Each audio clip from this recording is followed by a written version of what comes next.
Jean de La Fontaine, un nom qui, de toute évidence, parle à tout un chacun.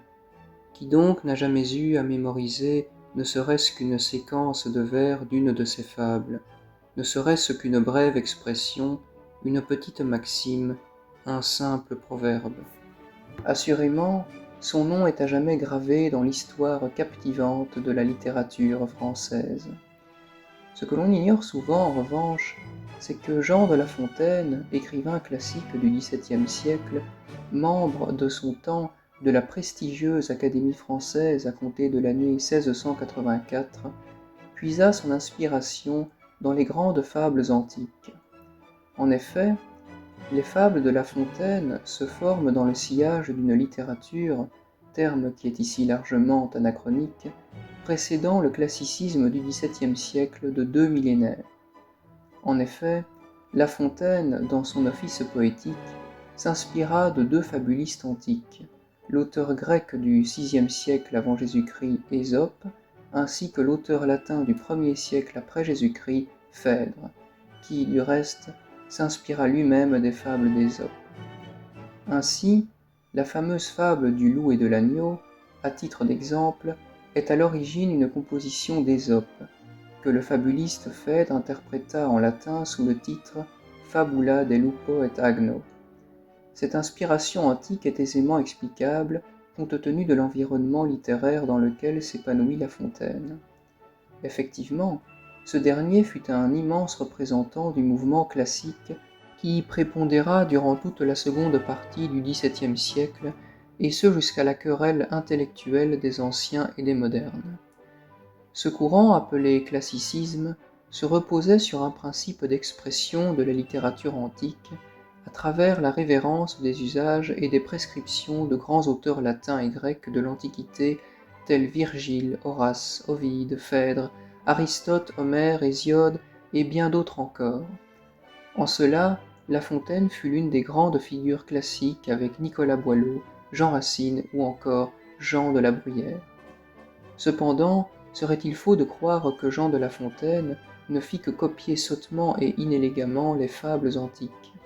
Celui-ci, de fait, y apporta sa modeste touche littéraire tout en respectant le trait originel, comme par exemple au début du Loup et de l'Agneau, où La Fontaine introduit le petit préambule proverbial bien connu « La raison du plus fort est toujours la meilleure, nous l'allons montrer tout à l'heure », ce qui insuffle les prémices de la substance du propos.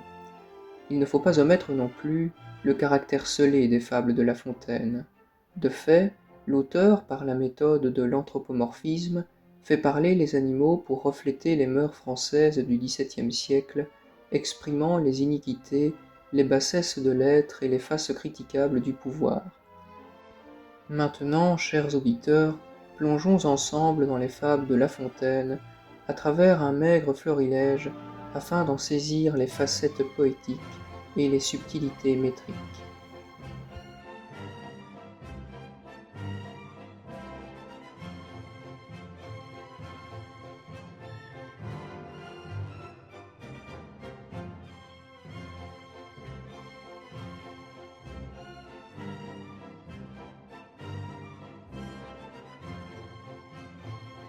La raison du plus fort est toujours la meilleure, nous l'allons montrer tout à l'heure. Un agneau se désaltérait dans le courant d'une onde pure. Un loup survient à jeun qui cherchait aventure et que la faim en ces lieux attirait. Qui te rend si hardi de troubler mon breuvage, dit cet animal plein de rage. Tu seras châtié de ta témérité. Sire, répond l'agneau, que votre majesté ne se mette pas en colère, mais plutôt qu'elle considère que je m'en vas désaltérant dans le courant, plus de 20 pas au-dessous d'elle, et que, par conséquent, en aucune façon, je ne puis troubler sa boisson. Tu la troubles, reprit cette bête cruelle, et je sais que de moi tu m'es dit l'an passé. Comment l'aurais-je fait si je n'étais pas né, reprit l'agneau. Je tette encore ma mère. Si ce n'est toi, c'est donc ton frère. Je n'en ai point. C'est donc quelqu'un des tiens, car vous ne m'épargnez guère, vous, vos bergers et vos chiens. On me l'a dit, il faut que je me venge. Là-dessus, au fond des forêts, le loup l'emporte et puis le mange, sans autre forme de procès. La fable Le loup et l'agneau constitue un poème de 29 vers de multiples natures. Ceux-ci sont des alexandrins, décasyllabes, octosyllabes, heptasyllabes et même tétrasyllabes, dont voici des exemples du texte. La raison du plus fort est toujours la meilleure, et que la faim en ces lieux attirait, dit cet animal plein de rage, car vous ne m'épargnez guère, et dans le courant. Le poème compte un total de 15 rimes, dont 9 sont suivies, 4 sont croisées et 2 sont embrassées.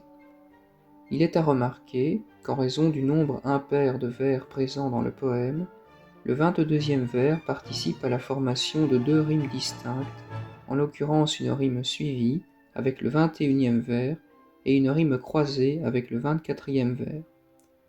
On remarquera que le poème présente 8 rimes féminines et 7 rimes masculines. On peut dire au demeurant que ce poème présente une versification s'instituant sur une diversité remarquable dans la rythmique.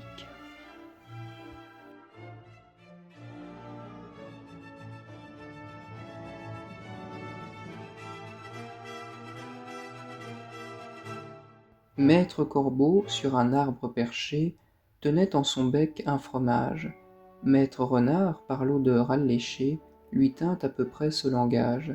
Eh, bonjour, monsieur du Corbeau, que vous êtes joli, que vous me semblez beau. Sans mentir, si votre ramage se rapporte à votre plumage, vous êtes le phénix des hôtes de ces bois. À ces mots, le corbeau ne se sent pas de joie, et pour montrer sa belle voix, il ouvre un large bec, laisse tomber sa proie. Le renard s'en saisit et dit: Mon bon monsieur, apprenez que tout flatteur vit aux dépens de celui qui l'écoute. Cette leçon vaut bien un fromage, sans doute. Le corbeau, honteux et confus, jura, mais un peu tard, qu'on ne l'y prendrait plus. La fable Le corbeau et le renard, très probablement la plus célèbre de Jean de La Fontaine, est un poème à la forme plus brève par rapport au texte sur le loup et l'agneau. Il comprend 18 vers de 4 types: alexandrin, décasyllabe, octosyllabe et heptasyllabe. En l'occurrence, les vers 6, 9, 10, 12, 13, 16 et 18 sont des alexandrins. Les vers 1, 3, 15 sont des décasyllabes, les vers 2, 4, 5, 7, 8, 11 et 17 sont des octosyllabes, et le vers 14 est le seul heptasyllabe. Le poème est ainsi composé de 9 rimes, dont 4 sont croisées et 5 sont suivies. L'on rencontre ici, en effet, une rythmique assez régulière. Au reste, est-il à remarquer que la 7e rime n'est perceptible que graphiquement par le fait que le son heure dans le mot monsieur se prononce évidemment e et ainsi ne laisse pas apparaître l'assonance vocalique attendue dans la rime. L'on compte enfin 4 rimes féminines et 5 rimes masculines. On peut également mentionner que le poème présente 2 occurrences de la rime jouant sur le phonème wa et 2 occurrences de la rime jouant sur le phonème age.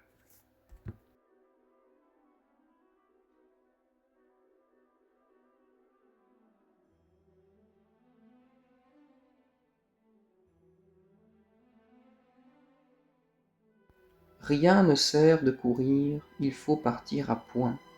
Le lièvre et la tortue en sont un témoignage. Gageons, dit celle-ci, que vous n'atteindrez point sitôt que moi ce but. Sitôt êtes-vous sage? Repartit l'animal léger. Ma commère, il vous faut purger avec 4 grains dès les bords, sage ou non, je parie encore. Ainsi fut fait, et de tous deux, on mit près du but les enjeux. Savoir quoi, ce n'est pas l'affaire, ni de quel juge l'on convainc. Notre lièvre n'avait que 4 pas à faire. J'entends de ce qu'il fait lorsque, près d'être atteint, il s'éloigne des chiens, les renvoie aux calendes, et leur fait arpenter les landes. Ayant, dis-je, du temps de reste pour brouter, pour dormir et pour écouter, d'où vient le vent, il laisse la tortue aller son train de sénateur. Elle part, elle s'évertue, elle se hâte avec lenteur. Lui cependant méprise une telle victoire, tient la gageure à peu de gloire, croit qu'il y va de son honneur de partir tard. Il broute, il se repose, il s'amuse à toute autre chose qu'à la gageure. À la fin, quand il vit que l'autre touchait presque au bout de la carrière, il partit comme un trait, mais les élans qu'il fit furent vains. La tortue arriva la première. Eh bien, lui cria-t-elle, avais-je pas raison? De quoi vous sert votre vitesse? Moi l'emporter, et que serait-ce si vous portiez une maison?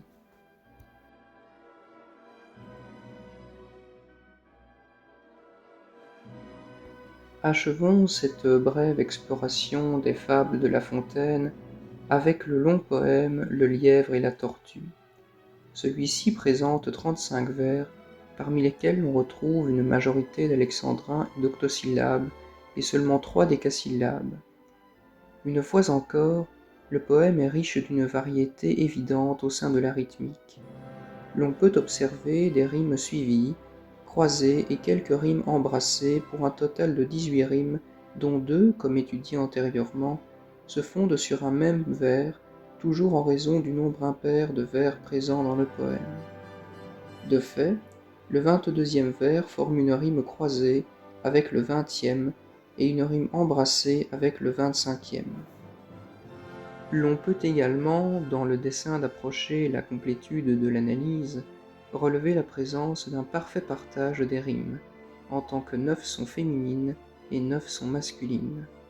À nouveau, remarquera-t-on le petit supplément proverbial apporté par La Fontaine, tenant lieu de succinct préambule, rien ne sert de courir, il faut partir à point, complété par l'introduction des acteurs du propos dans le vers qui le suit, le lièvre et la tortue en sont un témoignage.